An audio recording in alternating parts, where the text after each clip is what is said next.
Ni ye an ye kɛnɛ in kan ya bi baasi tɛ taamaden minnu bɔra Tunisie ni Tunisie président de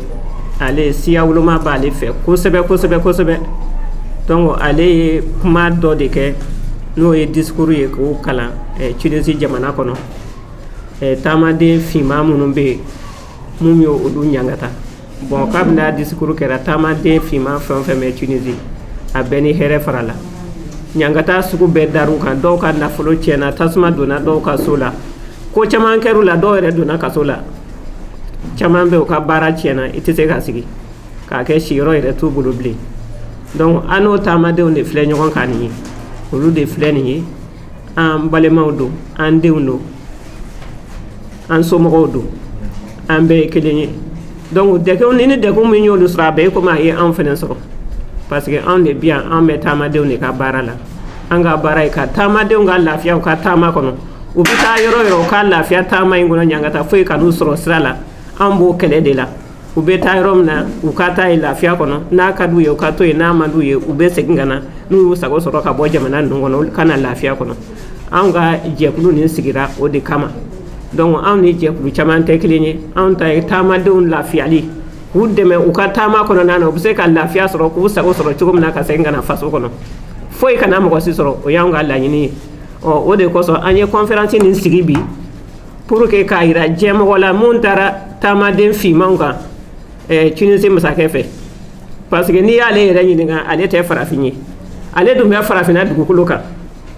donc ale ni an bɛɛ de kelen ye a danfara ye min ye dɔrɔn parce que a fari jɛlen don Tunisien fari jɛlen don n'o tɛ an bɛɛ ye kelen ye an bɛ dugukolo min kan an bɛɛ ka dugukolo de don n'o ye continent africain ye farafinna dugukolo Tunisie b'o de kan Maroc b'o kan donc an bɛɛ kan ka kɛ kelen ye an si ma fisaya ni si ye donc farikolo couleur o man ka taa kɛ danfara ye fo bɛ taa dangari taamaden finmanw na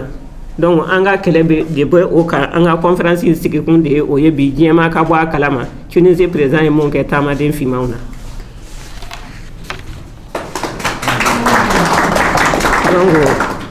ne tɔgɔ ye Jori Traoré n tun kan ka fɔlɔ o la Pierre bɛna an ka discours kalan tubabukan na a bɛ foli fɛnɛ kɛ tubabukan na komi ale tɛ bamanankan mɛn ani minnu tɛ bamanankan mɛn pour que olu ka faamuya sɔrɔ kosɛbɛ. Bonjour à tous. 8 minutes de silence. Si nous sommes là, c'est parce que nous sommes écœurés, c'est parce que nous sommes déboussolés, c'est parce que nous n'arrivons pas à comprendre ce qui se passe en 2023. Nous n'arrivons plus à comprendre où exactement va le monde. Nous n'arrivons plus à comprendre pourquoi autant de cruauté. C'est pour ça que nous sommes là aujourd'hui, pour vous soutenir. Vous et ceux qui y sont encore en Tunisie. Vous, nous, Africains, ces personnes qui se sont retrouvées dans cette souffrance contre leur gré. Et c'est pour ça que nous sommes là aujourd'hui, pour vous tendre la main et dénoncer au plus haut niveau toute cette injustice que les populations subsahariennes sont en train de subir en Tunisie particulièrement et au Maghreb en général. Alors nous sommes ici aujourd'hui pour une conférence de presse dans le cadre de nos activités du réseau Afrique-Europe Interact et de Alam Fonsara. Depuis plusieurs semaines, une campagne de répression et d'arrestation à l'endroit des migrants subsahariens est menée par les forces sécuritaires de Tunisie. Cette campagne a pris des allures de rafle après le communiqué du président tunisien le 21 février dernier, après une réunion du Conseil national de sécurité. Le président Kais Saied a dénoncé des hordes de migrants clandestins d'Afrique subsaharienne dont le but serait de changer la composition démographique de la Tunisie. Ce communiqué a donné le feu vert à un déferlement de haine et de violence envers les communautés subsahariennes en Tunisie. Des familles ont été expulsées, des personnes ont été blessées par des attaques violentes, certains ont eu leur logement incendié, d'autres ont brusquement perdu leurs emplois et mis en garde à vue. D'autres encore sont décédés. Ce discours haineux, discriminatoire et honteux à l'endroit des migrants d'origine d'Afrique subsaharienne a suscité beaucoup d'encre dans la sous-région, car la Tunisie étant sur le continent africain et que la couleur de la peau seule diffère, à cause de cette couleur, le président tunisien ne se voit pas africain. Cette tragédie qui a coûté beaucoup de dégâts en appelle aux dirigeants africains au changement dans la politique migratoire africaine qui cause beaucoup de pertes de vie et de ses bras valides. Cette action du président tunisien est une des conséquences de l'externalisation des frontières européennes en Afrique qui doit s'arrêter. Il est temps que l'Afrique se ressaisisse, qu'elle prenne en main son destin. La coexistence, une valeur. Nous lançons un appel aux autorités de la transition qui ont beaucoup fait pour rapatrier les ressortissants maliens qui étaient en Tunisie, de doubler l'effort également pour que les autres reviennent au bercail sains et saufs et de prendre soin d'eux pour un minimum de temps au moins d'une semaine pour qu'ils retrouvent leurs esprits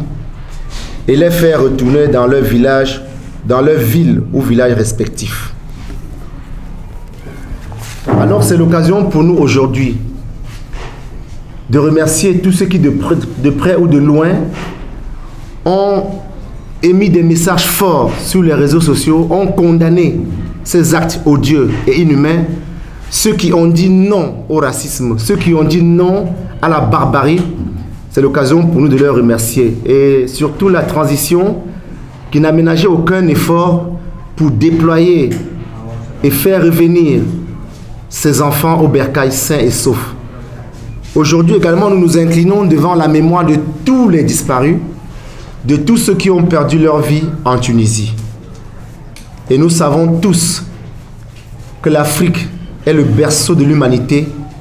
et nul n'a le droit de piétiner l'image de l'Afrique, de l'Union africaine, des fondements même de la nature, de la vie, de la CEDEAO. Nul n'a le droit de piétiner ce travail fort des pères fondateurs qui ont souffert et qui ont donné de leur sang pour que nous ayons la liberté aujourd'hui. Vive l'Afrique, vive le Mali. Comme aya fo chugumna abe dogo kun chamambo tama de munu me Tunisie ni fimando olu koni nyangata de sirelula mnali ku datu ka uka fangatigu fe o sorola min fe uka réunion do son senfe Tunisie président discours do dike discours in kera février kalo temene kile mugan kili o discours in senfe ale koni ye farafin ayu fo ku mangoya ko sebe discours in kono ko o be yani no o ba fe de ka Tunisie fene chia de yelema ba fe ka Tunisie chia yelema aye kuma lan ko don chama fo tama den fi ma mumbe aye kuma lan ko don chama fo o ka réunion senfe donc kabi no kuma lan ko no ni Tunisie président koni yo fo o de kera sababu ye Tunisie ka denw ka wuli tama den fi ma ni no fe kata nyangata sugu be sirula kata tasma do do ka sola ka do bo fo ku bana ka do ne ku do ka sola chamanga bara chena do re ni turala donc kabi ni discours ni koni kera tama den fi ma ni here fara la Tunisie o de ko so anga fangatigu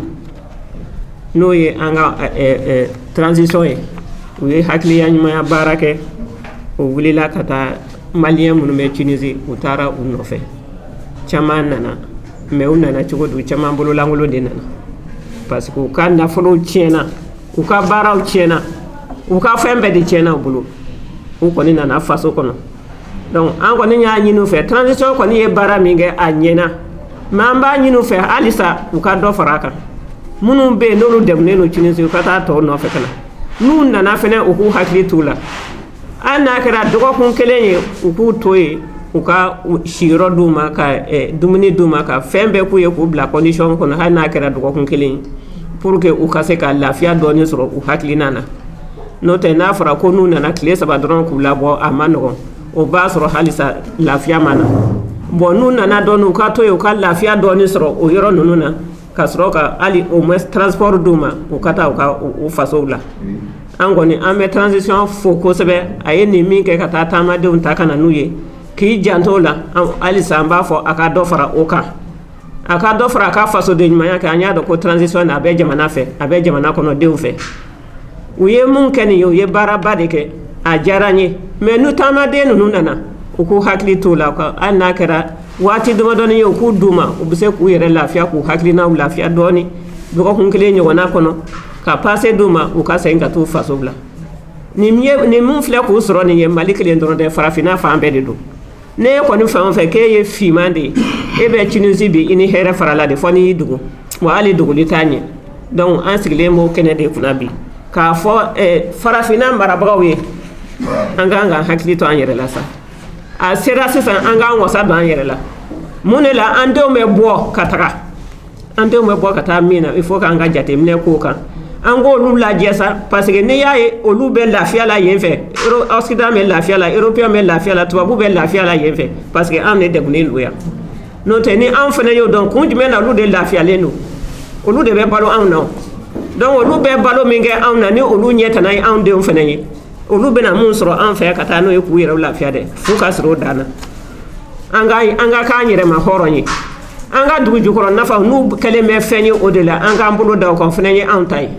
an n'u b'a san u b'a san an k'an sagona wari la u b'a san an b'a min ka d'an ye hali ni contrat bɛ k'a la a ka d'an ye cogo min na a ka kɛ ten pour que an fana ka lafiya pour que an denw ka lafiya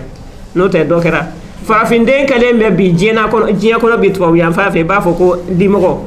u tɛ hali u jate hali sɛw ye mais limɔgɔ fagali tɛ u ɲɛna fosi ye u jateden tɛ foyi de aw dun gulonnen bɛ aw na aw ka fɛn bɛɛ gulonnen bɛ anw na yan ni y'aw kɛ aw ye fɛn ye parce que anw de don parce que aw ka fɛn bɛɛ de bɛ bɔ anw fɛ yan donc an fana kan k'a lajɛ ka fu sɔrɔ dan na hali n'u b'a sɔrɔ u b'a sɔrɔ an yɛrɛ ka sagoya kɔnɔ a ka d'an ye cogo min na k'u k'a sɔrɔ a ka kɛ ten n'o tɛ kana fɔ bilen k'u bɛna bɔ ka na an ka mɔgɔw faga ou bien kana bɔ an ta ye kɛmɛ sara la 18 ye o n'u la ɲɔgɔnna o ka bɔ yen n'u bɛna an ka nafa u ka nafa fɛn o fɛn ɲini an fɛ yan ni an sɔnna min ma a bɛ kɛ ten de donc an kan k'olu sugu farafinna fan bɛɛ fɛ a kan ka kɛ ten an ka k'an yɛrɛ ma hɔrɔn ye an ka ɲɛ jɔ tubabu ninnu jɛ la sa an ka ja gɛlɛyaw ɲɛ k'a fɔ u ye adamaden ye cogo min na o fana ye hakili mun b'u la o ɲɔgɔnna fana banna donc u tɛ anw sanfɛ an de ye o de ye an ka fɔlɔmɔgɔw de sɔrɔ tubabu t'an sanfɛ dɛ au contraire an yɛrɛ bɛ mun dɔn tubabu t'a dɔn yɛrɛ mais u ka lavage de cerveau de o de sera an na donc a sera yɔrɔ min na an denw tɔɔrɔ la fagali yɛrɛ mun bɛ da farafinden ka diɲɛ taama ni sira fɛ a ka ca kɔgɔji kɔnɔ kaso jugu la saheli kungo kɔnɔ mɔgɔ t'a da dɔn yɛrɛ mais ni tubabuden kelen sara yɔrɔ min na diɲɛ bɛɛ bɛ bɔ a kalama wa o bi ɲɛɲini k'o si dɔn o kɛra cogoya min na wa mɔgɔ min y'o kɛbaga ye jamana min y'o kɛbaga ye e ta fila n'i cɛ tigɛ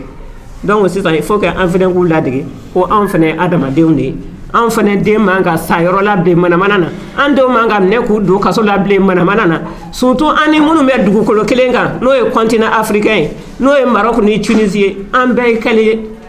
seulement u fari jɛlen don de n'o tɛ olu bɛ dugukolo min kan an bɛɛ b'o de kan an bɛɛ de jɛ ye dugukolo in ye donc olu man fisa ni anw ye foyi la donc an ka fɛn fɛn de bɛ yen k'a fɔ ko an b'a di nɔgɔya la an k'o bɛɛ de bila sisan pour que an bɛɛ ka kɛ kelen ye voilà donc an ye discours ni min fɔ sisan discours ni b'o yira awɔ hakɛto b'a la.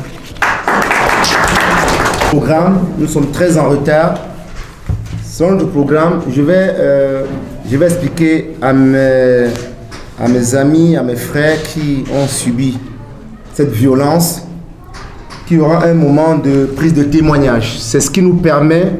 d'avoir des éléments pour remonter à la chaîne, à la plus haute hiérarchie, pour essayer de revoir, pour que les autres ne subissent plus ça, pour que ce genre d'incidents ne viennent plus. Donc c'est notre rôle en tant que société civile de remonter l'information au plus haut sommet pour que ce genre de maltraitance n'arrive plus. Salam alaikum, me bela jalen fo. Anga nyona me an shira la ala kan kle here la.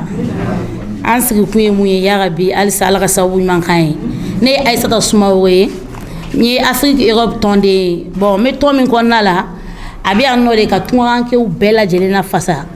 Tunranke fima o jema o parce que an bolo tunwa koni dakani. Sadi nala ye tunga da mogo bogola ite sa abada fika tama. Bon ala ye diɲɛ fɛnɛ da ka fɛrɛ de ni sigi yɔrɔ dɔ ni gɛlɛyar'i ma i bɛ wuli ka taa yɔrɔ la yɔrɔ min ka nɔgɔ i ma bon ni nin ko sugu kɛra jamana kɔnɔ surtout kɛrɛnkɛrɛnnenya la ne bɛ kuma an musow bɛ degun sɔrɔ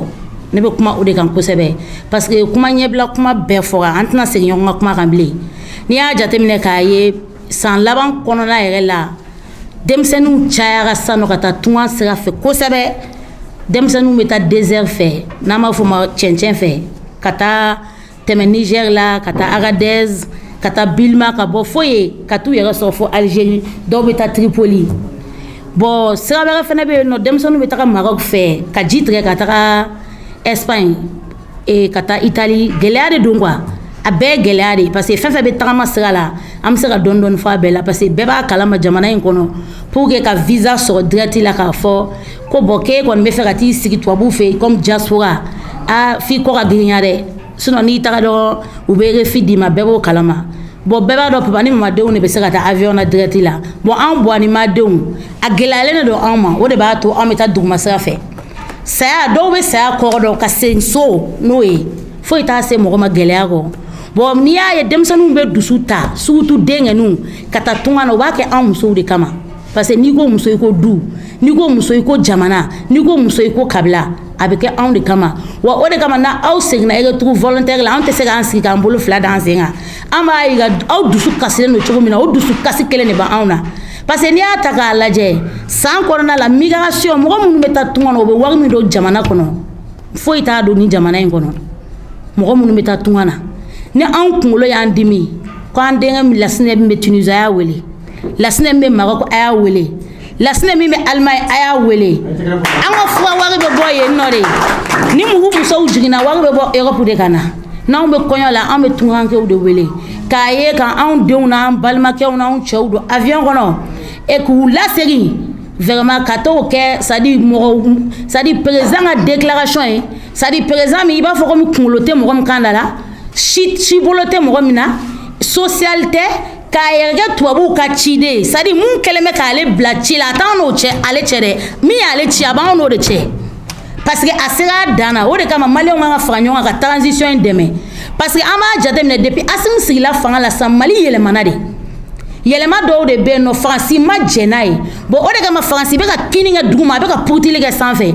an kɔni farafin den bɛ hɛrɛ sɔrɔ sira o sira fɛ a kɛlen bɛ ka hɛrɛ bɛɛ lajɛlen de dakari pour que an kana se ka hɛrɛ sɔrɔ bon ne b'a dɔn n'an y'an bolo di ɲɔgɔn ma ni degun ye parce que san 30 ko dɔ de tiɲɛna mɔgɔ ka bila u kunna san 1 san 2 o tɛ nɔgɔya dɛ f'an k'an bolo di ɲɔgɔn ma kunkilina kelen hakilina kelen ka transition dɛmɛ a ka baara la parce que ni transition dɛmɛna a ka baara la n b'a fɔ aw ɲɛna bi kɔni migrant aw sigilen bɛ aw dusu kasilen don dɛ mais don dɔ la tubabuw bɛ na de ka na aw deli k'a ka t'u fɛ yen a daminɛla ka ban dɛ n b'a fɔ aw ɲɛna aw bɛna se bientôt aw bɛna se sunkalo ma yan sisan nɔ aw ka musaka bɛɛ b'aw bolo i bɛ taa supermarché dɔw la Faransi bi macaroni t'u bolo o caman b'anw bolo yan a Faransi dugu dɔw bɛ gazi tɛ yen Faransi dugu dɔw bɛ yen nɔ n'aw selema malo t'u bolo olu bɛna sunkalo kɛ cogo di an bɛ Ala fo k'a barikada c'est à dire olu bɛ fɛ janfa u bɛ ka janfa min kɔlɔn segi u fɔlɔ de bɛ jigin a kɔnɔ il faut que dusukasi min b'aw kan a k'a dɔn an ni musow b'a partager an denw de y'aw ye an balimakɛ de y'aw ye an furucɛ de y'aw ye parce que musow yɛrɛ bɛ salle in kɔnɔna la yan nɔ mɔgɔ dɔw bɛ u cɛw talen don tunga na hali u t'u kibaruya dɔn musow bɛ k'a fɔ a ka kuma kɔnɔna la anw sigilen don tungankɛw de kama yan tungankɛw ka journée dɔ bɛ yen ko journée de commémoration san o san an b'a waleya yan o ye diɲɛ bɛɛ tungankɛ minnu tora ji la hali a nɔnbugu dadɔnnen tɛ violence fɛn bɛ kɛ tungankɛw la n'i kɔni magala tungankɛw la sufɛ fajiri la i b'an sɔrɔ yen parce que anw bɛ fɛ tunga ka kɛ lafiya de c'est à dire i bɛ bɔ yɔrɔ dɔ de la ka taa yɔrɔ dɔ la yɔrɔ min lafiya bon n'i y'a ta k'a lajɛ fɛnɛ ninnu bɛ accord minnu signé hali n'i y'a ye africain dɔw bɛ yen u ma se ka mɔgɔ bila ka u ma se ka avion bila ka t'u ka mɔgɔw nɔfɛ parce que accord dɔw de bɛ yen u b'o signé i tɛ se k'o i t'o accord signé abada ka tila k'a fɔ i ka mɔgɔw bɛ se ka kɛ degun ni kɔlɔlɔ la k'i bɛ se ka kuma parce que a wari bɛ ka jigin e yɛrɛ ka waganɛ kɔnɔ u b'o wari problème yɛrɛ tɛ wari jiginni u ka waganɛ kɔnɔ wari bɛ d'u ma mais wari kan ka kɛ mun ye wari tɛ t'o sira fɛ sinon ni wari bɛ t'o sira fɛ denmisɛnninw tɛ t'u yɛrɛ di kɔgɔji ma ka sa o denmisɛnnin si tɛ tagama ka taa désert kɔnɔna la bon aw ye nin accord baden minnu signé au moins ni usines kɛra sisan anw bɛ nin kɛlɛ in na a mɛnna i ko ma kɛlɛ filɛ an y'an kɔ da la Kulukoro depuis 2011 an ye kɛlɛ kɛ ICOMA na k'a kuma ta ka diɲɛ bɛɛ yɛlɛ ne ka caravane mondiale kɛ depuis 2011 fo bi 100 ans an ma se ka lamɛn ICOMA filɛ nin ye mɔgɔ jeune joli bɛ se ka don ICOMA baara la fogo Sénégal fogo te demsanu bolo ka se ka baara kɛ dunga fa sabatilen tɛ o ma n'a ma taa tunga na an bɛ taa mun de la vraiment an tɔɔrɔ la an deguna mais comme kuma man di dagɛ na ne bɛ kuma bila yan n'Ala sɔnna ma an bɛ tɛmɛ n'a kɔ a tɔ ye kɔfɛ. Au Sénégal, au Togo, au Maroc, au Cameroun, en Autriche, Allemagne, un peu partout dans le monde. Donc, et tout le monde s'est indigné par rapport à ces propos, on dirait hors norme. Donc les gens sont mobilisés partout. Il y a eu des manifestations en Europe devant les ambassades tunisiennes. Mais ici, quand même, on ne peut pas manifester. On ne peut pas. On aurait aimé, mais vu la situation sociopolitique du pays, on ne peut pas manifester devant l'ambassade ici. Mais dans beaucoup de pays dans le monde, il y a eu des manifestations devant les ambassades tunisiennes. Bon, on y a réseau mi jekulu abe jamana chamana abe Sénégal, abe Maroc, abe Allemagne, abe Togo, abe Autriche, abe Niger. Donc en jekulu jamana chamana mo chama wulila ka bo ka manifester ka ngawke ka dusuma ka saya ira ka fo ko mun kera Tunisie président fe ka mani mais ni ay amase ko nyona ke Malila parce que o ye Malina ta ko parce que Mali be yoro mina be abe bolo min kambi kele mo me en fait aka gele anga bo jama kulu ka bo ka ta manifester yoro la o de la Malien ma se ka bo ka o nyona ke parce que en fait insécurité ko ni terrorisme ko o de kele me ka ambali ko sugu do be atese ko ke jamana ko no sisan o de la ma se ka bo sinon akunga danya anga bo ka ngani ya ira ke ko mi jamana ko mo ko to ya ke chugumna mais an ko ni sigle ndo aw kamaya ka foko tamade ko ni mana ke yoro yoro foni amma bo akalama ni yedde mun soro do ambena nam se ka labe chugumna amba glanti parce que Mali et tama jamana de kabini ala e jienda dara ni tama yo ni tama kunte ke je kuna kunte se ka atese kanjo parce que ni ya balmam so ya fo sugumna ala e jienda ka fere ni rom ingila ya rayma ibe wuli pour que kata ibe lafiya yi tuga mina ala e jienda ka fere o de kama donc na forase ça parce que Tunisie présent amani discours bo ayere la koy a dictera kunni Union européenne ka discours la benene do ka dama akafo parce que Mali jamana chama be ni ya e jangata chama me da anga andeunga ambalma kewna anchewna feunga abe adobe boanyero ka autorité la parce que accord do be ni nya fo ci komina o kele me ka accord do de signé ka wari bawmi donc ni ya waru bemne ko sugu do be ti se ka fo Union européenne ni tuku ko sugu do be ti se ka ke parce que e ya waru ne ka ba bon adu waru bemne ka ke munyi akuta koyi ali pasena ngora Niger akele dola olu fana kele me ka accord do signé ka tama nyanga ta tama de chama bila ma de bloquer le badu Niger bi Agadez parce que chama mette me yeve de kata Algérie pour que ka se ka faire nasoro bon o de chama de be o accord signé ko an ya fo accord nous signé li ka dabla de parce que accord nous me signé de ka an yera de ne faka kan de on bali kata uta yoro la an yero donc accord ne amasi an yera contre la donc an ko de an ga fama ou ka accord nous signé li dabla ni Union européenne amana ke accord so ni mu metama ko a signé li ka dabla. Bismillahirrahmanirrahim. Nga foli be nabaga bela jelen fen fen ma aw na to soro o kana aw taga to soro an den munu bɔra kɔfɛ kana an be aw fana fo ka duwawu don kɛ aw ye kosɛbɛ aw jɛna mina yen nɔ aw nana aw faso kɔnɔ ala ka o nɔgɔya aw ye bɛɛ bɔra ka kuma min fɔ pour que an kana segin ɲɔgɔn ka kumakanw kan u ko an segin kun ye tungarandenw ko ye yan an sigilen do tungarandenw kama o ye tiɲɛ mais an sigilen bɛ mɔgɔ tɔɲɔlenw bɛɛ lajɛlen de kama Mali kɔnɔ Mali kɔ kan tungarandenw an sigilen b'u bɛɛ lajɛlen kama yan nɔ parce que an bɛ taa yan burusi kɔnɔnaw la minnu tɔɲɔlen do ka t'u dɛmɛ dɔgɔtɔrɔso tɛ minnu fɛ ka dɔgɔtɔrɔso lase u ma an n'an jɛɲɔgɔn an b'o bɛɛ kɛ yɔrɔ o kɔni tɛ tungarandenw ta ko ye mais tungarandenw o ye a fangaba ye parce que u ye hali téléphone dɔ bila ko alarme phone Sahara o bɛɛ sigilen do ni tungadenw minnu bɛ fɛ ka to ji la u bɛ kuma o la i bɛ kan o kan mɛn n'i kumana a bɛ yɛlɛma ka kɛ minnu bɛ k'a lamɛn u ka kan ye ka so ka taa aw sauver donc an jɛɲɔgɔnw an b'u fo nin kɛnɛ in kan olu min sera ka hakili sɔrɔ k'o kɛ anw farafinw ye k'a lajɛ ko farajɛ dɔw bɛ ka anw coro wa coroni tɛ ka kɛ anw yɛrɛ ka farafinw kɔfɛ tiɲɛ yɛrɛ yɛrɛ la ni an bɛ farajɛw kɛlɛ u bɛɛ tɛ mɔgɔ ŋaniya ɲumanw b'a la an b'u fo ka barika da u ye tunkaraden aw minnu fana nana an b'a ye caman b'a fɔ u nana u tɛ se ka segin u faso la u maliyɔrɔ u bɛ saya kɔnɔ dɔrɔn ni u ye o idée min filɛ aw y'o bɔ aw kunna k'a fɔ ko ni n taara ko mɔgɔw bɛ yɛlɛ n ma mɔgɔ tɛ se ka yɛlɛ mɔgɔ ma o jabaru masa de ye bɛɛ da e bɛ se ka jɛn ko dɔ la bi min bɛ yɛlɛ e ma o la bi sini e bɛ se k'o mago dilan donc n'i y'a bila i kunna k'a fɔ ko diɲɛ ko bɛɛ bɛ ala bolo donc o man ka kɛ degun ye donc o yɔrɔ la ne bɛ transition fo kɛrɛnkɛrɛnnen la Asimu Goyita a kɛra sababu ye ka an labɔ ko caman kalama bi n'an ka 30 ans démocratiques ye kɔlɔnjugu min sen ka an bila kɔnɔ an bɔra kalama ja k'a fɔ ko kɔfɛmɔgɔw b'a la ka balo anw farafinw de la an y'o bɛɛ ɲɛdɔn bi n'a fɔra k'a fɔ an bɛ yɔrɔ min na min tora an ye levée de conscience o de bɛ farafin bolo bi n'a fɔra k'a fɔ ko aw b'aw yɛrɛ mɔgɔ minɛ k'o di farajɛw ma farajɛw bɛ t'o kɛ sababu ye k'u ka jamana kɔrɔta k'u ka jamana jɔ aw bɛ kɛ sababu ye k'aw denw faga k'a di olu ma k'olu k'i ka jamana ci k'olu ka jamana jɔ vraiment a sera yɔrɔ dɔ la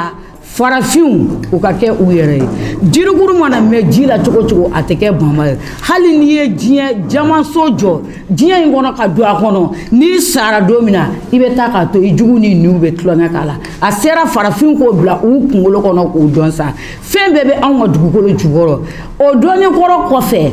Asimu an k'an bolo don ni transition fɛ u ye usine hakɛ min fɔ k'u bɛna jɔ n'o jɔra sisan nɔ ka se ka hɛrɛ la nati an ka jamana kɔnɔ ne hakili la an ka denw tɛ bɔ bilen donc o la an bɛ dugawu kɛ hali bi komi tile ganna an mɛnna kow la ne bɛ dan yan nɔ ka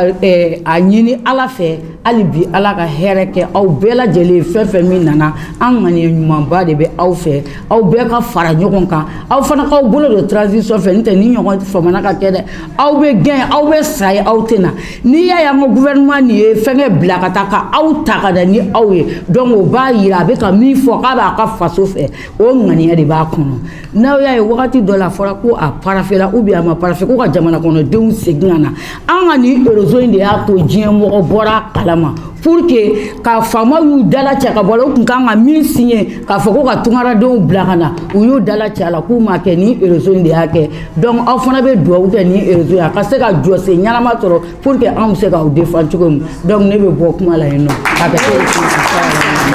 kɛ ye mɔgɔw gɛn ni Algérie ye mɔgɔw cɛ ka n'u bɔn désert kɔnɔ Niger ala fɔni Sahara de bɛ yen an ka antenne bɛ bilima u bɛ Asamaka u bɛ puits de reconnaissance a bɛ o yɔrɔ la a bɛ Arlit a bɛ yen nɔ dugumumisɛnnin caman na téléphone b'u bolo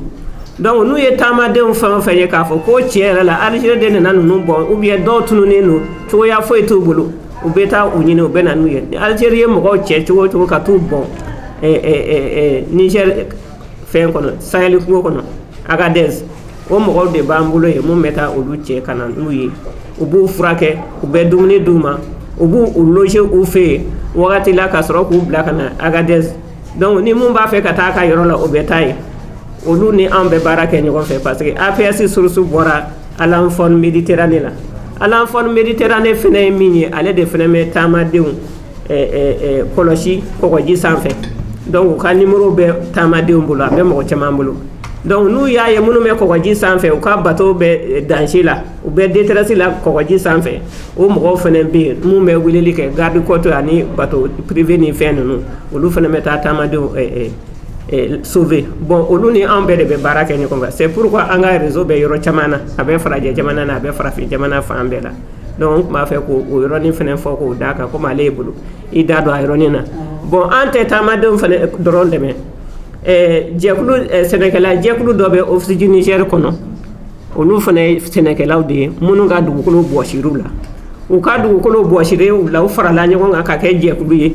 donc an ye sɛnɛkɛla ninnu dɛmɛ fɔ sisan u ye dugukolo sɔrɔ 200 hectares bon 200 hectares ne an y'u dɛmɛ f'u k'a sɔrɔ a contrat dilanna k'a d'u ma o aménagement de bɛ senna sisan c'est pour vous dire que an ka baara ye mɔgɔ degunnen ni lafiyali ye n'an y'a dɔn k'i degun n'an kɔni se bɛ yɔrɔ o yɔrɔ an b'a kɛ a ye dɔgɔtɔrɔso ko min fɛnɛ fɔ kita kɔfɛ dugu dɔ bɛ yen ko Sugutada la yɔrɔ ni enclavé don ni samiya sera yɔrɔ in korilen don ji la de donc musow tun bɛ to muso kɛlɛ la ye denmisɛnninw caman bɛ to fariganw ni fɛnw na parce que bɔda tɛ yen k'a fɔ k'i bɛ bɔ ka na dɔgɔtɔrɔso la alors que o dugu in na dɔgɔtɔrɔso tun tɛ yen donc an ye dɔgɔtɔrɔso jɔ ka di olu fɛnɛ ma olu bɛ furakɛli kɛ dugu fɛn fɛn b'olu da fɛ olu bɛɛ bɛ taa furakɛ o dugu in na sisan donc an ka baara ye mɔgɔ degunnenw ka lafiya don u fɛ n'an sera ka kɛ donc an ma taamadenw dɛmɛ an bɛ mɔgɔ degunnenw dɛmɛ fan bɛɛ fɛ voilà n b'o de fɔ k'o fara a kan bon muso lafiya fɛnɛ muso lafiya o fɛnɛ ye muso jɛkulu dɔ ye a fɛnɛ ye an ka jɛkulu musow ye bon muso ninnu u cɛw taara tunga fɛ dɔw cɛ yɛrɛ ta u kibaruya ma dɔn ou bien dɔw tora kɔgɔji la dɔw tora sahel kungo kɔnɔ o musow de fɛnɛ faralen bɛ ɲɔgɔn kan an bolo yan ni olu bɛ an ka sumaw bayɛlɛma u bɛ juga dilan u bɛ fini labɛn u bɛ tigɛdɛgɛw dilan u bɛ ziraw dilan u bɛ fɛn caman dilan mɔnikuru ninnu b'a bɛɛ dilan n'a yɛrɛ bɔra sa a b'u ye o musow de fɛnɛ b'an bolo yan an b'o musow dɛmɛ pour que u bɛ se k'u ka musakaw sɔrɔ cogo min na voilà donc dɔw fɛnɛ b'an bolo n'olu fɛnɛ ye jɛgɛ mɔnikɛlaw ye n'o ye nin ye donc ani nin fɛnɛ ye déplacé de guerre ye olu bɔra kɔrɔn fɛ ka na u bolila kɛlɛ ɲɛ ka na olu bi yan u donna an ka jɛkulu la ale formela jɛgɛ mara la a bɛ jɛgɛ mara kɛ hali n'i taara sisan a ka yɔrɔ la i bɛ taa ka bassin belebeleba sɔrɔ jɛgɛ b'a kɔnɔ donc c'est pour vous dire que an bɛ mɔgɔ caman dɛmɛ ale fɛnɛ bi a bɛ se ka seereya dɔ kɛ kɛnɛ min ka dusukasi kɛnɛ don hakilijigi kɛnɛ don n'o ye an balima minnu bɔra Tinisi ka na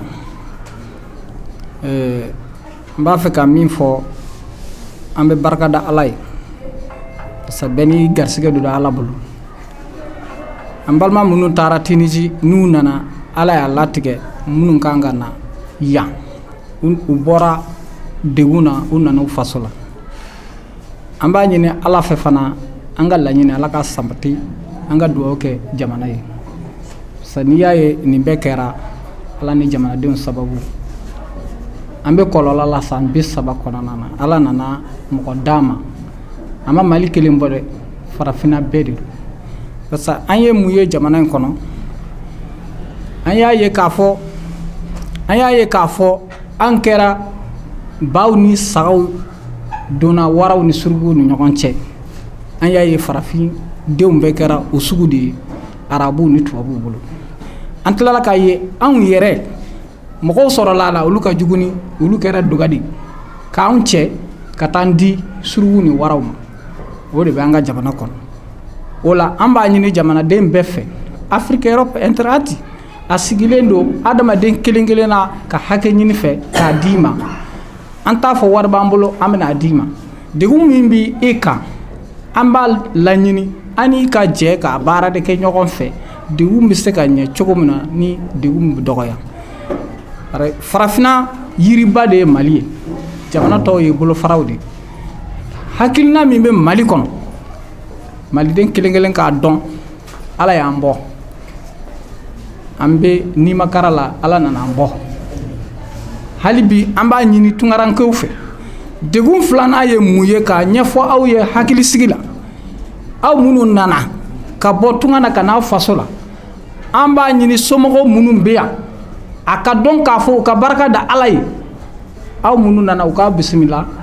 aw bɔra ka so aw ka nana ka so a ka faamu k'a fɔ aw ye dusukasi min b'a kan an bɛ yan ɲini somɔgɔw fana fɛ u k'a dɔn k'a fɔ degun de b'a kan paasiko tɛ ko wɛrɛ tɛ n'i y'i ka mɔgɔ sɔrɔ i ye fɛn bɛɛ sɔrɔ an bɛ a ɲini k'o fana baara kɛ u k'a dɔn mɔgɔw ka sigi bɔra tunga na ka taa tunga na ka sigi ka n'o faso la komi kuma a ka gɛlɛ jama don ne kɔni b'a ɲini hali bi an b'an ka baara la an ka dugawu kɛ an ka bɔ waraw ni suruguw bolo an k'an yɛrɛ ta ni Ala sɔnna Hasimi y'a fɔ cogo min na an ka fara ɲɔgɔn kan an k'an bolo di ɲɔgɔn ma an ka usine bɛna dayɛlɛ an ka wari bɛna k'an ta ye an bɛna baara min kɛ jamanaden kelen kelen hali n'a sɔrɔ i bɛ diɲɛ yɔrɔ o yɔrɔ i ka hakɛ bɛ d'i ma komi i ye fasoden ye cogo min na o laɲiniw bɛ o sira la mais b'a ɲini tunkarakɛ minnu bɛna a b'a dusu da a bɛ tugu minnu b'a ɲɛmɔgɔ ye u bɛ kuma minnu fɔ a ye a k'a hakili sigi a k'a dusuma da fɔlɔ ta ani sisan ta tɛ kelen kana perese ni mɔgɔ peresera i bɛ min ɲini a tɛ sɔrɔ ni mɔgɔ peresela fo dɔ de ka sɔrɔ min bɛ hakili sigi k'a fɔ a y'a hakili sigi a bɛ ɲɔgɔn minɛ degun bɛ ban dɔɔni dɔɔni de don n bɛ bɔ kuma na ni n donna min ka gasi la u bɛ yafa. Donc n bɛ bɛɛ lajɛlen fo hali bi aw yɛrɛ ye kuma di yan a diyara n ye kojugu ne ye Diko Ture de ye donc n b'a ɲini hali bi kuma caman fɔra a ti ɲɛ ni ma kuma kelen fɔ ne b'a ɲini an ka Mali président fɛ o min ye Assimi Goïta ye k'a ɲini gouvernement bɛɛ lajɛlen fɛ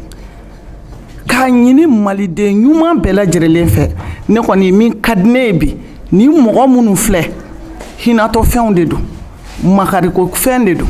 ne b'a ɲini u fɛ hali bi u nalen min filɛ ko ma ban hali bi a ka di n ye Assimi Goïta i ka ninnu minɛ hali bi i k'u bila yɔrɔ la u ka se ka kalo kelen kalo fila kɛ yɔrɔ min na u ka se ka lafiya hakiliw ka se ka fara ɲɔgɔn kan parce que u bi yɔrɔ min na bi u bɛɛ cawucawulen de don u t'a dɔn u bi taa yɔrɔ min u t'a dɔn u bɛ min kɛ u t'a dɔn u bi don yɔrɔ min vraiment ne b'a ɲini fɛ Assimi Goïta i ye baara min kɛ i ye baara ɲuman kɛ hali bi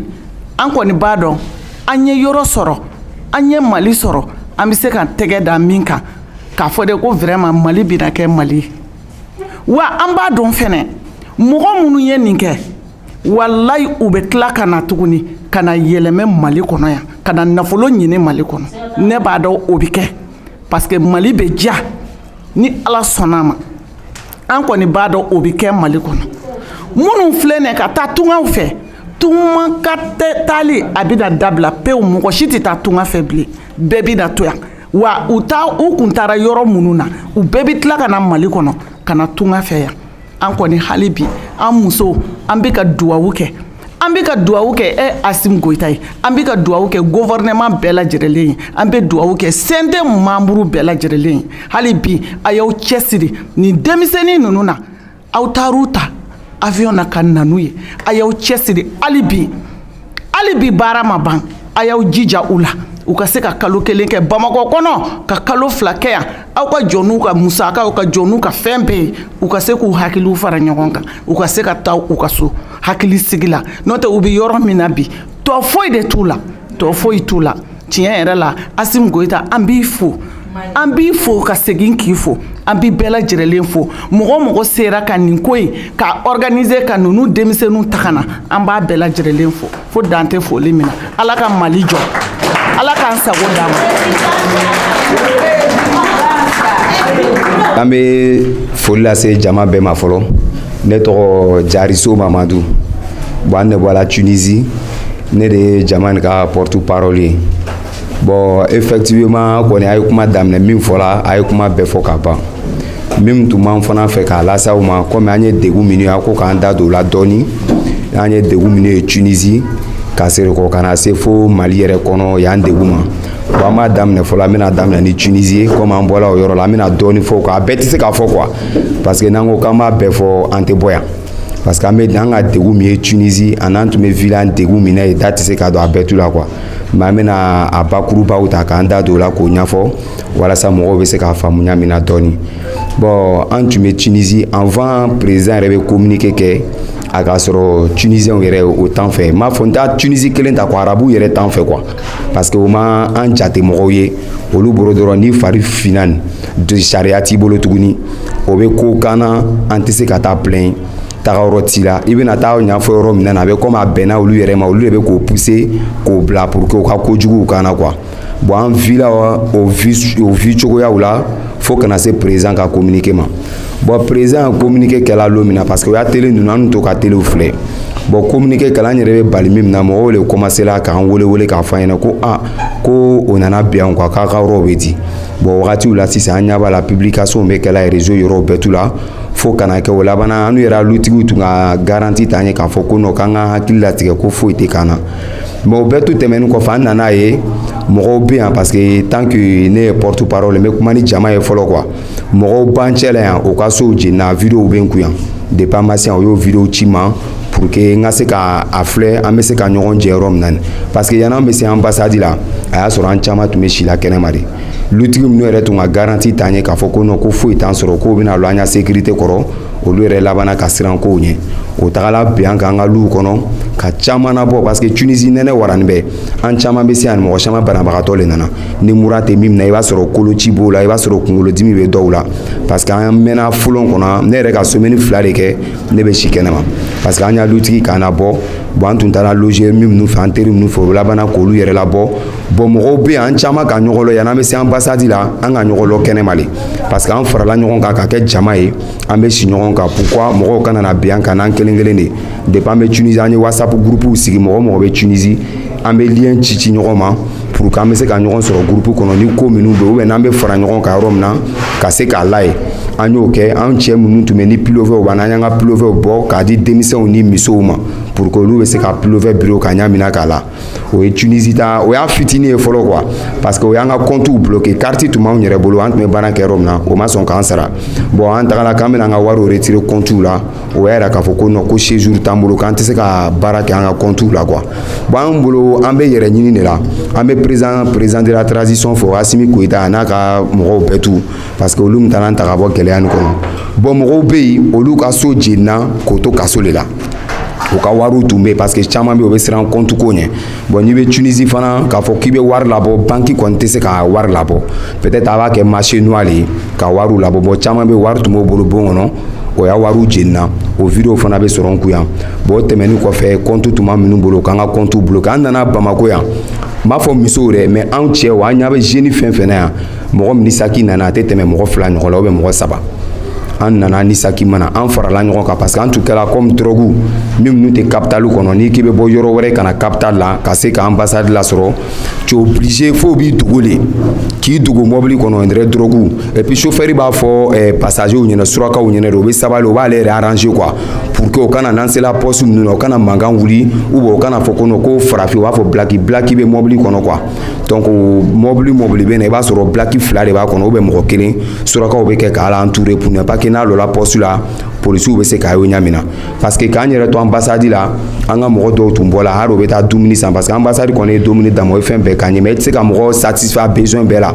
dɔw tun bɛ bɔ ka taa boutique la ka taa fɛn dɔ san avion premier nana k'olu dɔw yɛrɛ to kaso fana na an nana an ye déclaration premier min kɛ an y'a fɔ gouvernement ɲɛnɛ toujours ambassade kɔni bɛ baara la o yɔrɔ la mais o ka filɛ toujours o ka mɔgɔ minnu bɛ kaso la o bɛ se k'o libérer ɲa min na o fana bɛ se k'a don en sain et sauf sinon Tunisie ta kɔni n'an k'an m'an da don a bɛɛ la an tɛ se ka bɔ yan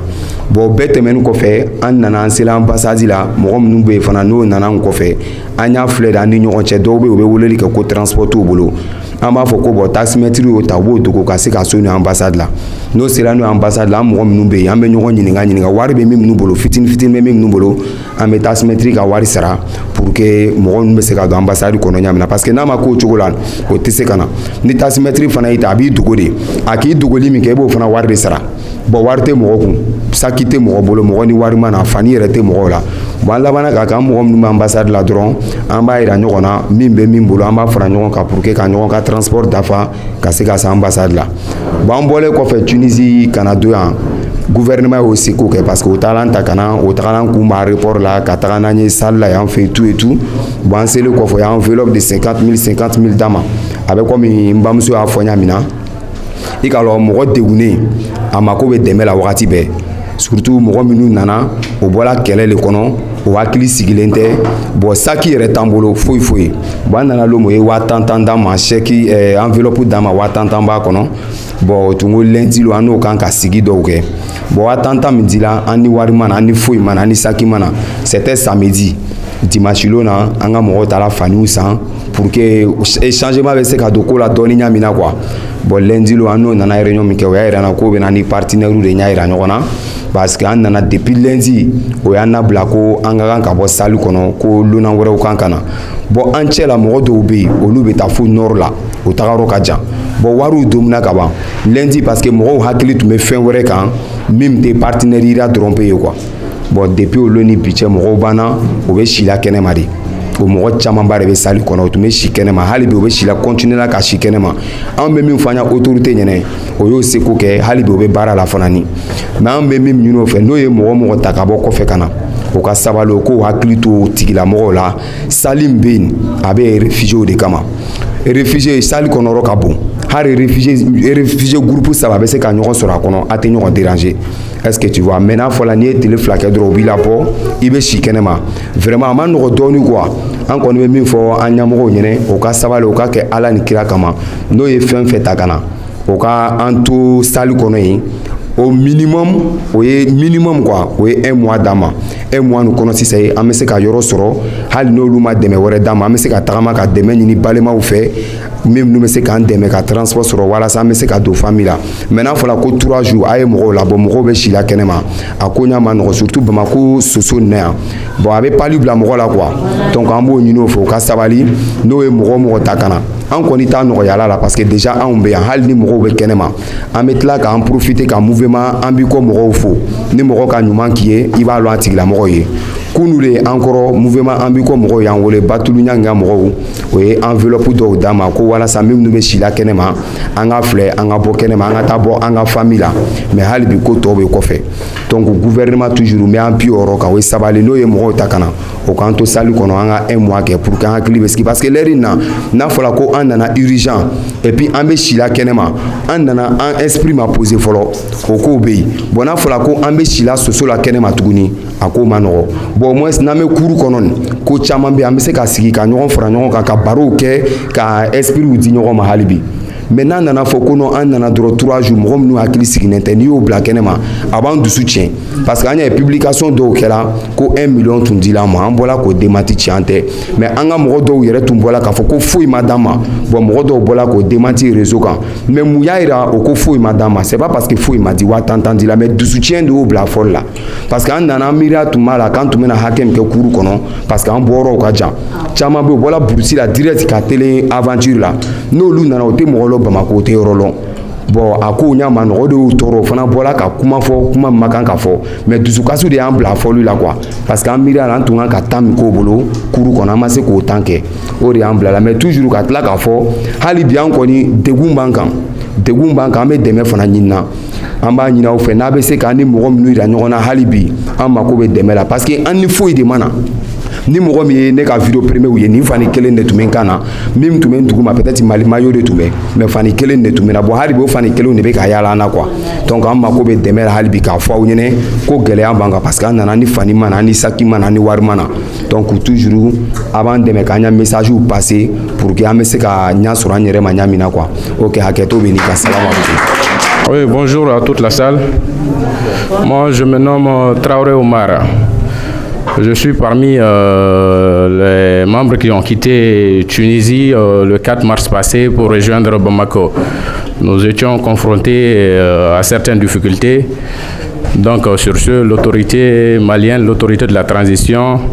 a mis en œuvre des stratégies pour nous faire sortir de la situation qui nous a fait tant souffrir en Tunisie. Après le discours du président tunisien Kais Saïd, nous étions confrontés à beaucoup de difficultés.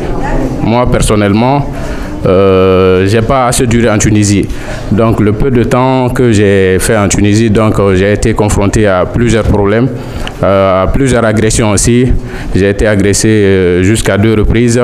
quand je quitte mon lieu de travail pour rejoindre mon domicile. Donc, les Arabes m'ont agressé jusqu'au point que j'ai perdu certains de mes documents importants. Comme notre porte-parole Jariso Mamadou vient de le dire, donc là-bas on ne peut pas garder l'argent sur nous. Donc, parce qu'une fois tu as l'argent en poche, donc ils t'agressent, ils t'enlèvent tout ce que tu as sur toi. Donc sur ce, ils m'ont agressé moi-même jusqu'à 2 reprises. La première fois, donc j'ai perdu beaucoup d'argent. Donc j'avais beaucoup d'argent sur ma carte à Tidjari. Il y a une banque là-bas qu'on appelle à Tidjari. Donc j'avais jusqu'à plus de 2000 dinars, valeur de plus de 400 000 CFA sur mon compte. Donc j'ai perdu ça parce que j'ai fait tout possible pour récupérer, pour faire sortir mon argent. Donc à cause de parce que j'ai pas de carte de séjour, donc ils ont refusé de voilà, de me remettre mon argent. Donc, on a subi beaucoup de problèmes. Je ne veux pas me mettre à trop discuter parce que c'est pas facile. C'est pas facile, mais nous demandons quand même à l'autorité de la transition, à Assimi et son gouvernement, quand même, on leur remercie beaucoup pour ce qu'ils nous ont fait. Vraiment, quand même, nous étions confrontés.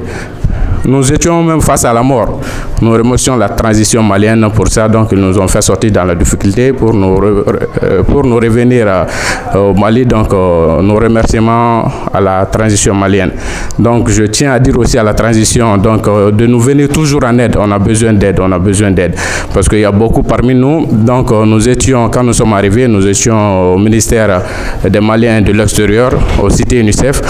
Donc, il y a certains qui logent très loin. Il y a beaucoup d'entre nous qui ne sont pas à Bamako, qui sont hors Bamako. Donc, jusqu'à Koro, Bankas, Mopti. Donc, ils sont très très loin. Donc, quand nous sommes arrivés, ils nous ont remis une enveloppe de 50 000. Bon, nous sommes arrivés quand même en voyant, nous sommes arrivés sans rien. Donc, on n'avait rien sur nous. Donc, les 50 000 qu'on nous a remis, certains ont acheté des habits, voilà. Et puis, certains, on a mangé en fait. Le lundi, on nous a dit de se regrouper encore au ministère, qu'ils vont nous parler. Donc, nous sommes retrouvés au ministère.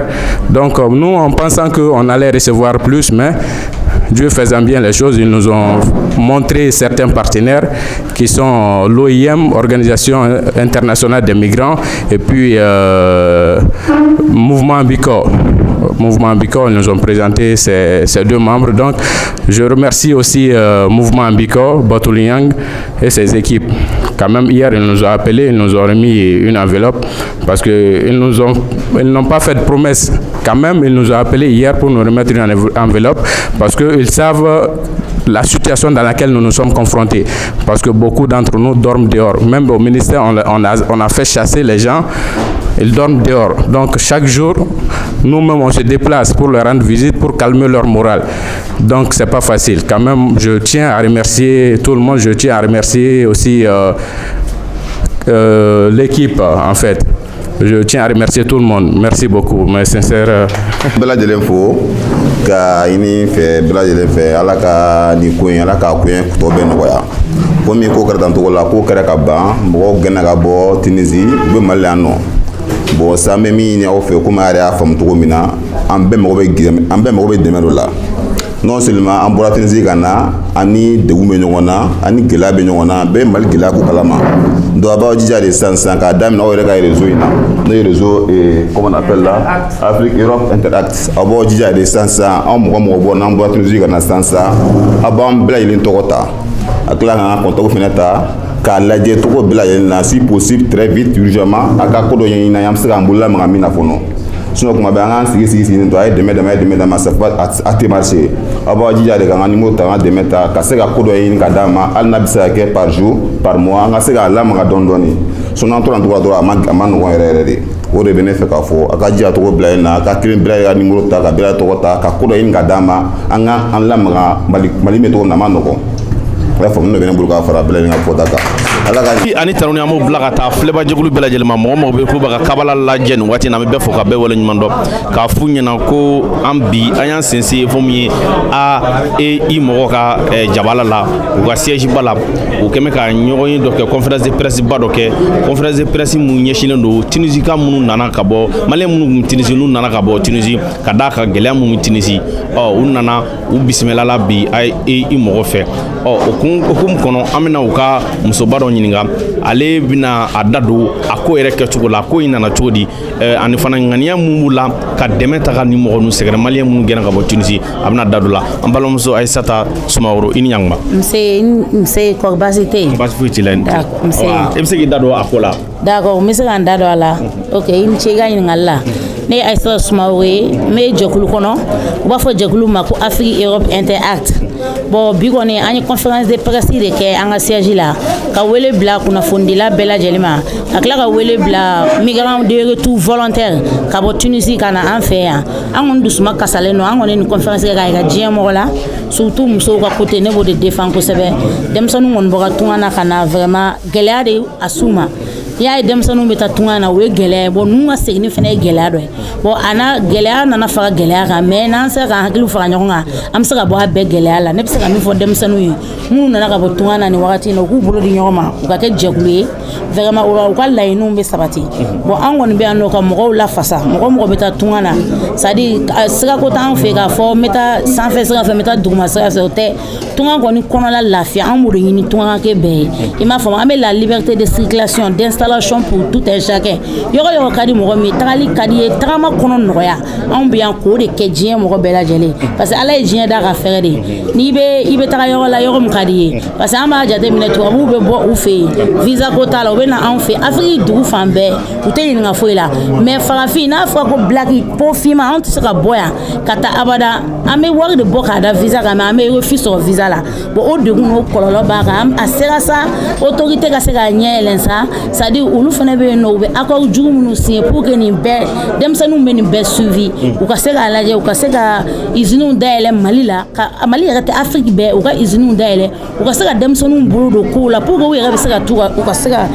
to u ka so voilà o de ye ne ka kuma ye ne bɛ se ka mun fɔ. Ok Aissata an y'a ye k'a fɔ a bɛ baara wɛrɛ kɛ a ka jabala la n'o ye suma yɛlɛmaw ye an yɛrɛ ɲɛ b'a la tabali kan fan bɛɛ lajɛlen mansininw ni fɛn caman bɛ yen nɔ u b'a bolo nɔ a ka baara o suma yɛlɛma a ɲɛsinnen don fɛn jumɛn ni fɛn jumɛn ma. D'accord i ɲɛmaw na ni sumaba yɛlɛma min na nin bɛɛ bɛ don migration volet de kɔnɔ parce que sisan an ni musow de bɛ baara kɛ ɲɔgɔn fɛ muso minnu bɛ yen ni degun y'u sɔrɔ n'u cɛw taga tunga na k'u to ani mɔgɔ minnu cɛw tolen don tunga taga sira kan ani minnu fana faw u balimakɛw tunnen don u la bon an y'a jateminɛ sa réseau Afrique Europe Interactive sanni an k'o mɔgɔw bɛɛ sigilen to k'u bolo t'u da kɔrɔ an k'u wele ka na baara ma parce que baara de bɛ mɔnɛ bɔ mɔgɔ la seul le travail paye a kana kɛ dɔ i k'i sigi k'a fɔ ko n ka mɔgɔ taga France n ka mɔgɔ taga Europe c'est à dire sanni k'i sigi k'i bolo fila de sigi i yɛrɛ ka wuli ka dɔ k'i yɛrɛ parce que bolodenkɔni kelen tɛ bɛlɛ ta parce que a bɛ kɛ e kɔnɔ ko e ka mɔgɔ min talen don France e ka mɔgɔ min bɛ Europe e t'a dɔn a tigi sera wa a bɛ baara la wa parce que i taga tubabu la fo mɔgɔw k'o de bila u kunna n taga tubabu la ani n ye baara sɔrɔ o tɛ kelen ani n ye papier sɔrɔ o tɛ kelen i b'a ye mɔgɔ dɔw bɛ bɔ Afiriki ka taa u bɛ se ka san 10 kɛ u tɛ papier sɔrɔ dɔw san 8 bon ni e y'i sigi k'i bolo fila da i sen kan kɔlɔlɔ ni degun na bɛɛ b'a dɔn Mali bɛ cogo min na i b'a jateminɛ plupart mɔgɔ min bɛ taa tunga na u bɛ taa ka denw to musow bolo mɔgɔw bɛ location na bon sanni musow sigilen ka to an bɛ sensibilisation de kɛ musow ka wuli ka na k'u yɛrɛ dege baara la an bɛ musow former an bɛ tila k'u ta u ka na baara kɛ u yɛrɛ ka tila k'a feere an bɛ fête caman kɛ an bɛ 8 mars fête an ni musow ye an bɛ 31 juillet fête an ni musow ye an bɛ to ka causerie kɛ an ni musow ni ɲɔgɔn cɛ ka se ka dɔ b'u degun min b'u kan kɔlɔlɔ minnu b'u kan an b'u dege formation na c'est à dire muso jɛkulu ko o ko bɛ wele Mali kɔnɔ n'an bɔra kalama an n'an ka musow bɛ taga pour que u fana k'a dɔn u kelen tɛ u n'u ɲɔgɔnna camanw de bɛ yen minnu bɛ di gɛlɛya wɛrɛ kɔnɔ mun gɛlɛya yɛrɛ ka jugu ni nin ye parce que n'i ye gɛlɛya ta k'a bila i hakili la k'a yira k'a fɔ k'i tɛ se ka foyi kɛ a bɛ na ni stress wɛrɛ de ye o de kama an kɛlen bɛ ka musow fara ɲɔgɔn kan an bɛ formation kɛ u bɛ taa minɛnw fɛ alimentation na an ka produit bɛ national an bɛ produit nasugu jumɛn d'accord produit minnu b'an bolo an bɛ tigadɛgɛ an yɛrɛ bɛ tiga san ka tiga produit ka kɛ tigadɛgɛ ye bon an bɛ fini fana san ka fini kɛ fini volet 2 de b'an bolo an bɛ fonio simple kɛ an bɛ fonio produit kɛ dɔw b'a fɔ fonio simple ye dɔrɔn ka fini ko k'a ja surtout nin wagati laban in na mɔgɔ caman de bɛ mɔgɔ min tension bɛ mɔgɔ min na diabète bɛ mɔgɔ min na bon n'i ye nin sɔrɔ dɔrɔn k'a tobi i bɛ se k'a dun ten ka sɔrɔ kɔgɔko t'a la sukaro ko t'a la a ka wusa tension ma a ka wusa diabète ma bon fonio produit yɛrɛ surtout an setɔ filɛ nin sunkalo min kɔnɔna la i mana sun tigɛ i bɛ se k'a dun a t'i kɛlɛ i bɛ se ka t'i ka seliw kɛ i bɛ se ka sogow dun n'a ye bon juga fana b'an bolo magaziw la an bɛ mɔgɔw bɛ jugaw commandé an fɛ denkudiw la mɔgɔw bɛ jugaw commandé an fɛ bon ziga bonbons b'an bolo mɔnikugu b'an bolo an bɛ fɛn wɛrɛ camanw fana kɛ parce que an bɛ sensibilisation fana kɛ denmisɛnninw bɛ bɔ yɔrɔ minnu na u ka pays i b'a fɔ komi Bamakɔ région kɔnɔna la ka na Bamakɔ parce que bɛɛ de bɛ na autogare la ka na bus ni fɛnw ta ka sɔrɔ k'u kunda Niger kan an bɛ taa yen nɔ fana n'an ka produit ye ka jeunes la sensibiliser k'a yir'u la k'a fɔ c'est à dire an tɛ se k'a fɔ ko mɔgɔ ta tunga na dɛ mais degun ni kɔlɔlɔ min bɛ yen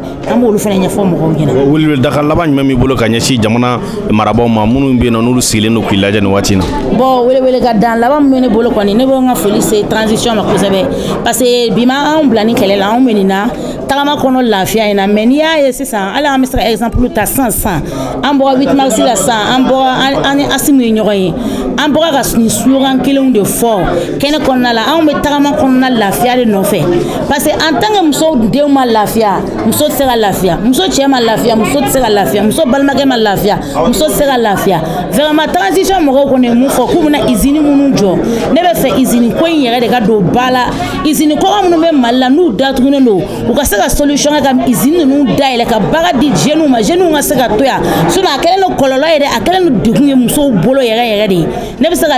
welewele ka dan laban min fɔ o kɔni de don chômage ka se ka ban pewu bɛɛ ka baara sɔrɔ pour que an bɛ se ka lafiya. An b'i fo Aseta an bɛ foli bila ka taa bɛɛ lajɛlen ma mɔgɔ mɔgɔ bɛ k'an lajɛ nin waati in na an bɛ bɛɛ fo ka bɛɛ waleɲuman dɔn ani madame Jori Tarawele an n'ale de bɛ ɲɔgɔn fɛ sisan nɔ madame Jori an y'a ye k'a fɔ a bɔla ka conférence de presse dɔ kɛ sisan nɔ k'a ɲɛsin maa minnu bɛ yen nɔ n'olu nana ka bɔ Tunisie maliyɛn minnu bɛ yen nɔ n'olu gɛnna ka bɔ Tunisie ka d'a kan lahala minnu Tunisie aw ye conférence de presse in kɛ a kuma ka boli mun ni mun de kan i bɛ se k'i da don a dakuruɲɛ damadamana k'o fɔ mɔgɔw ye.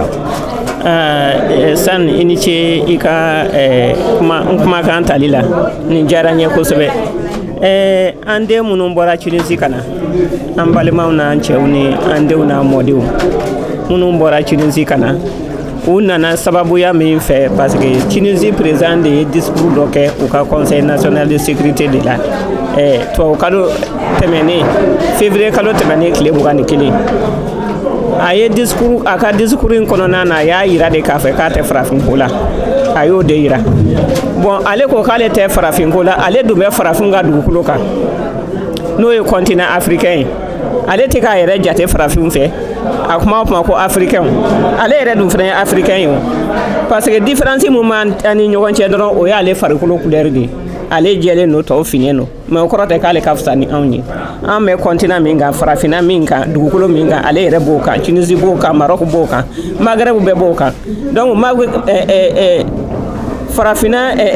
arabu ninnu u bɛɛ kan k'u jate farafinw de fɛ u kan k'u jate ko an n'olu ye kelen ye an y'u ye balima kelen ye an n'u bɛɛ dugukolo kelen de kan donc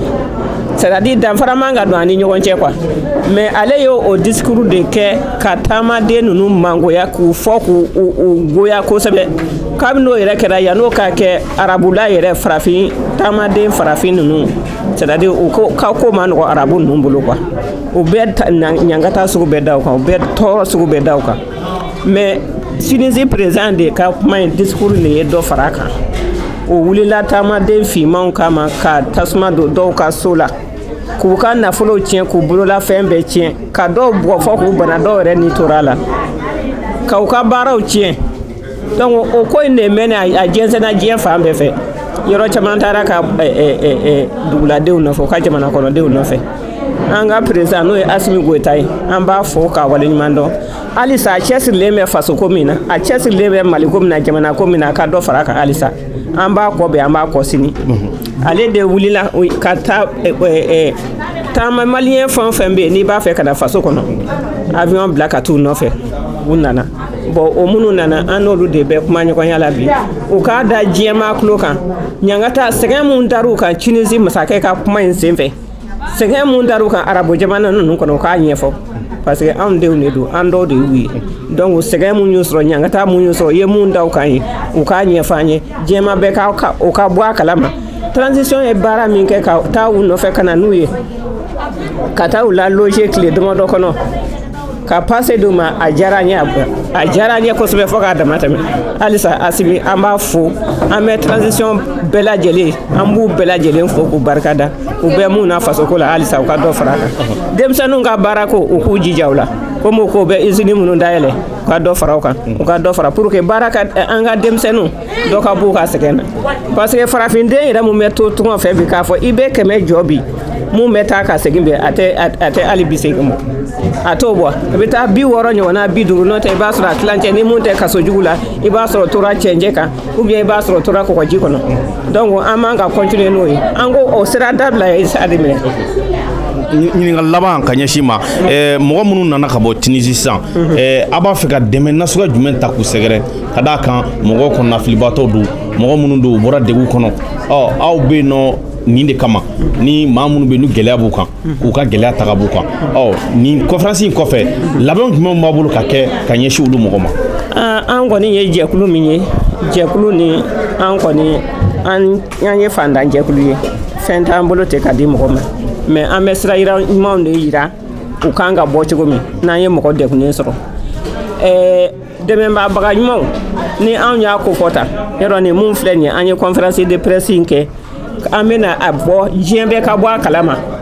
an bɛ se ka kɛ sababa n'a ni sababa bɛnna an ni diɲɛ mɔgɔ ɲumantigiw dɔ bɛ bɛn olu b'an wele u b'a fɔ a bɛ se ka nin kɛ u ye taamaden ninnu ye minnu sɛgɛnnen bɛ parce que an y'a mɛn o n'a ɲɔgɔnnaw an bɛ mɔgɔ dɛmɛ o cogoyaw de la ten n'an ye degun nin mɛn an bɛ degun nin lancer minnu filɛ kopɔ na n'o tun ye sɛnɛkɛla minnu ka dugukolo tarakiliw la an ye o lancer ten f'olu y'u ka contrat sɔrɔ o aménagement kun bɛ sen na an ye dɔgɔtɔrɔso mun jɔ Sugutada la Kita mara la an y'o lancer ten o cogoya kelen na parce que o dɔgɔtɔrɔso san o san muso tun bɛ to muso kɛlɛ la yen